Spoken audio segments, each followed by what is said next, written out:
এই শহরটা কখনো থামে না। সময় গড়িয়ে যায়, মানুষ ছুটে চলে, কিন্তু কখনো কখনো মনে হয় সবকিছু কেমন যেন থমকে গিয়েছে। কোলাহলের ভিড়ে আমরা হারিয়ে যাচ্ছি, যেন ভিতরে জমে থাকা ক্লান্তি আমাদেরকে আরো ভারী করে তুলছে। এই ছুটে চলার মাঝেও আমাদের দরকার একটু বিরতি, নিজেকে সময় দেওয়া, নিজেকে একটু দূরে কোথাও নিয়ে যাওয়া, যেখানে সময় ধীরে চলে, যেখানে নিঃশ্বাসটা একটু ভারমুক্ত হয়।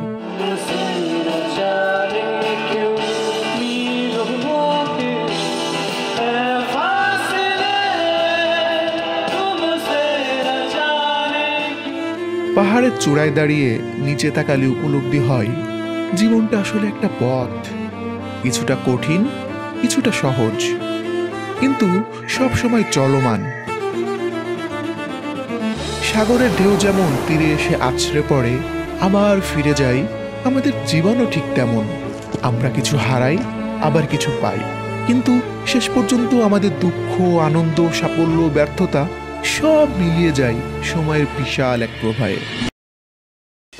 শহর, পাহাড়, সমুদ্র সব আলাদা, কিন্তু ভেতরের অনুভূতিটা এক। আমরা সবাই কিছু না কিছু খুঁজি, নিজের ভেতরের অজানা দিক, জীবনের শূন্যতা থেকে মুক্তি, কিংবা নতুন করে শুরু করার সাহস।